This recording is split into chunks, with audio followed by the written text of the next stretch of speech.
संविधान से ऊपर किसी की सरकार नहीं है, ना योगी जी ना मोदी जी, संविधान से ऊपर नहीं है कोई। सब देश की जनता के नौकर हैं और वो नौकर की तरह ही रहें। ये सुनिश्चित कराना अम्बेडकरवादियों का, कानून अपने हाथ में लेगा तो उसका रिएक्शन भी होगा, कानूनी रिएक्शन होगा, वो होगा। हम लोग तो है ना जी, अम्बेडकरवाद तो अभी जिंदा है ना। अतीक अहमद साहब की एग्जाम्पल हमारे सामने है, उसके बाद मुख्तार अंसारी साहब की एग्जाम्पल हमारे सामने है। ये तो होना ही है ना, इसीलिए संविधान को पकड़ के रखना चाहिए। जिस दिन मुस्लिम कायदा ठीक हो गई, ये झूठा नैरेटिव बहुत जल्दी टूट के बिखर जाएगा। ये झूठ की बुनियाद पे जो ये किला बनाया है आरएसएस और बीजेपी, अगर ये एमपी बन के रो रहे हैं करके बच्चों की तरह से, और वो भी टीवी के सामने, अरे यार कम से कम अगर रोना भी आ रहा है, तुम्हें डर भी गया तो कम से कम मुंह छुपा के कहीं रो लेते।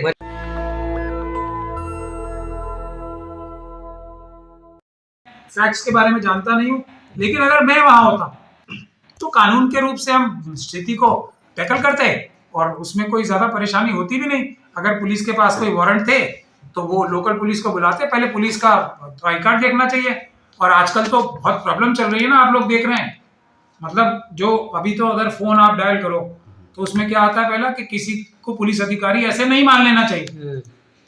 तो ये सब चीजें हैं। अब लेकिन अब अगर बैकफुट पे चले जाओगे आप तो संविधान भी आपकी कैसे रक्षा कर पाए। सर लेकिन खबर ये भी आ रही है कि सर वहाँ नोटिस पुलिस ने चिपका दिया, भगोड़ा घोषित कर दिया अहमदुल्ला को।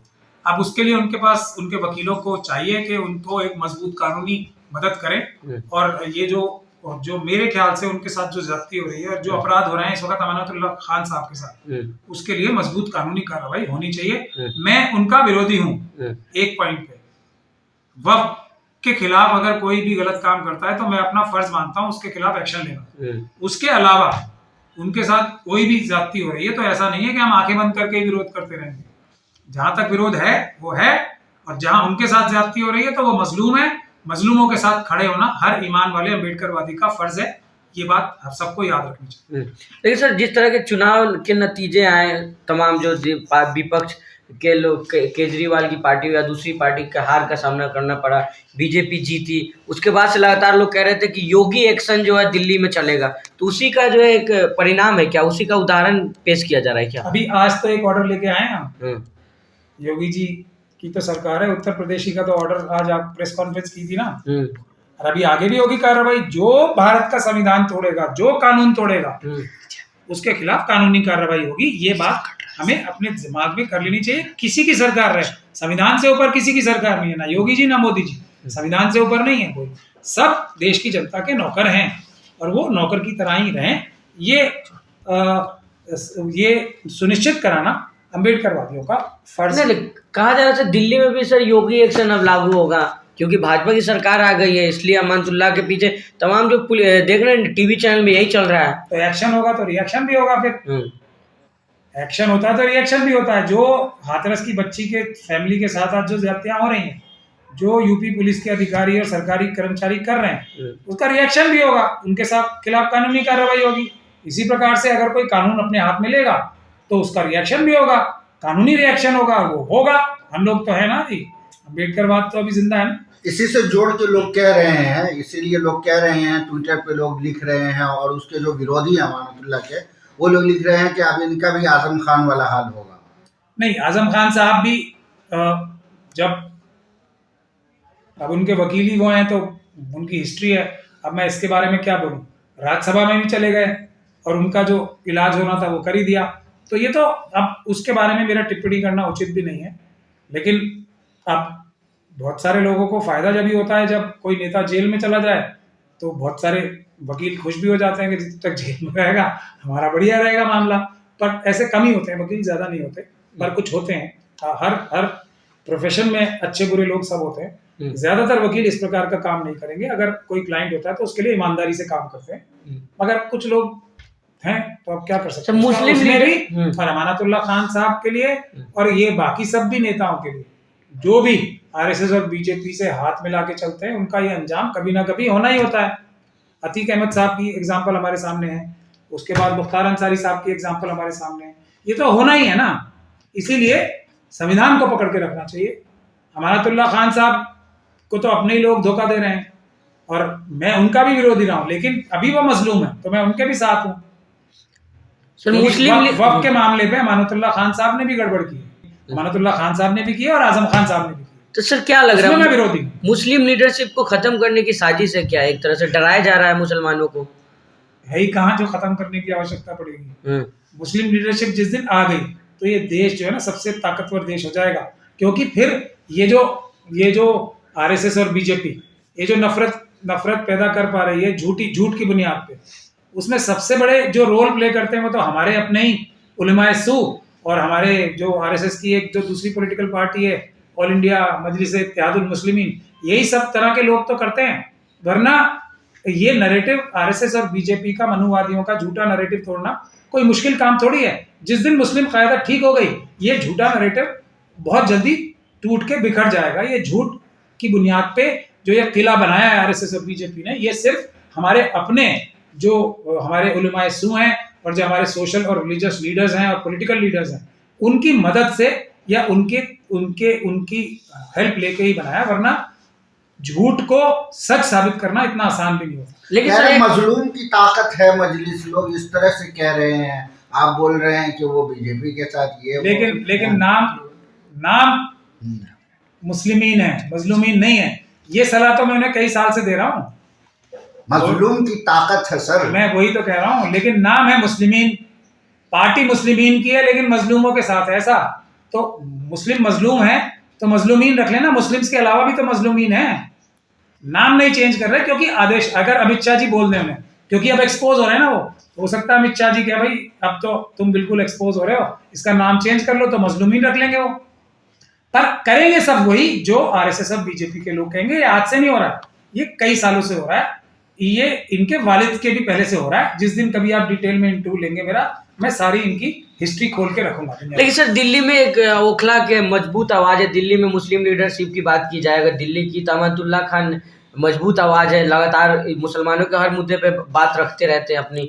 हंस रहे हैं आप सर, लेकिन पुलिस उनके पीछे पड़ी हुई है सर। चुनाव से पहले भी जेल में डाल दिया था। वो एमएलए हैं, इस बात को मैं तस्लीम करता हूँ, बड़े मार्जिन से चुनाव जीते हैं, ये मैं तस्लीम करता हूँ, लेकिन मजबूत आवाज पे मुझे हंसी आती है। जो अभी आप खुद ही बता रहे हैं कि वो मतलब गायब हैं, उनके बारे में बोल रहे हैं भागे हुए टीवी में चल रहा है, वो तो खुद कह रहे हैं कि मैं ओखला में हूँ। वो क्यों नहीं जा रहा है पुलिस स्टेशन? खुद जाए ना चल के। ये अब तक एंटीसिपेटरी बेल क्यों नहीं लगाई उन्होंने? सर उनके वकील काम कर रहे होंगे ना सर। फिर मजबूत आवाज कैसे कह रहे हो आप? मजबूत आवाज सामने होती है।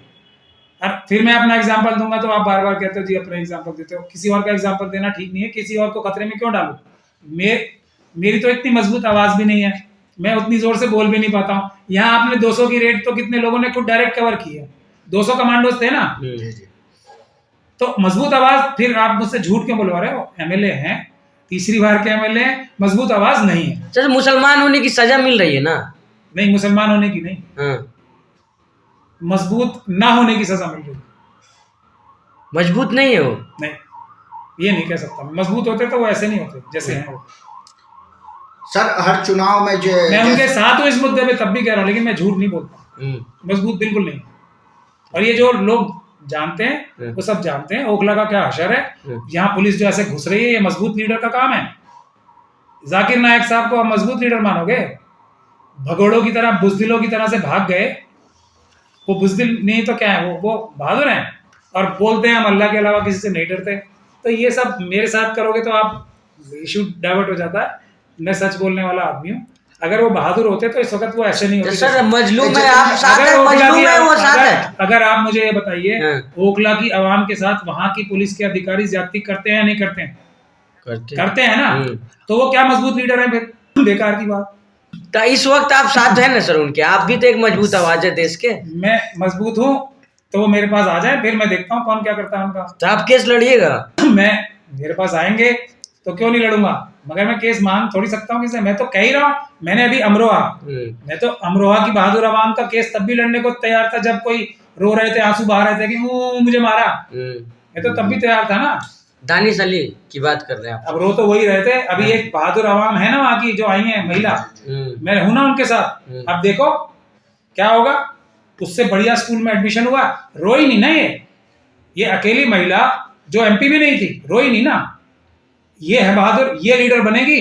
तो मैं बता रहा हूँ, ये महिला अगर लीडर हो मुसलमानों की तो अमरोहा की जनता को कोई टच करके दिखा देना मुझे। तो सर ओखला वाले अब अगर ये एमपी बन के रो रहे हैं ऊ करके बच्चों की तरह से, और वो भी टीवी के सामने, अरे यार कम से कम अगर रोना भी आ रहा है तो मैं डर भी गया तो कम से कम मुंह छुपा के कहीं रो लेते। पूरी अमरोहा की बहादुर आवाम को तो बुज़दिल नहीं डिक्लेयर कराते कि इनका एमपी रो रहा है। सर तो ओखला वाले को क्या कहिएगा? पुलिस छावनी बना हुआ ओखला, हर गली में पुलिस दौड़ ओखला रही की है। आवाम बहादुर है अमरोहा जैसी, वो कानून और संविधान के हिसाब से आगे चले, पुलिस उनकी नौकर है।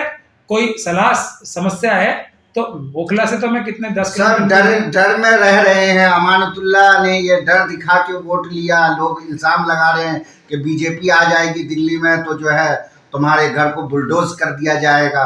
तो बीजेपी तो आ गई सर, आ गई, और अब वो उसकी हिफाजत कर नहीं पा रहे, तो ये गलती अमानतुल्लाह साहब की है। अभी उनके खिलाफ मुझे मत बुलवाओ, अच्छी बात नहीं है। अभी उनको जरूरत है, अभी उनके साथ ही रहने दो मुझे।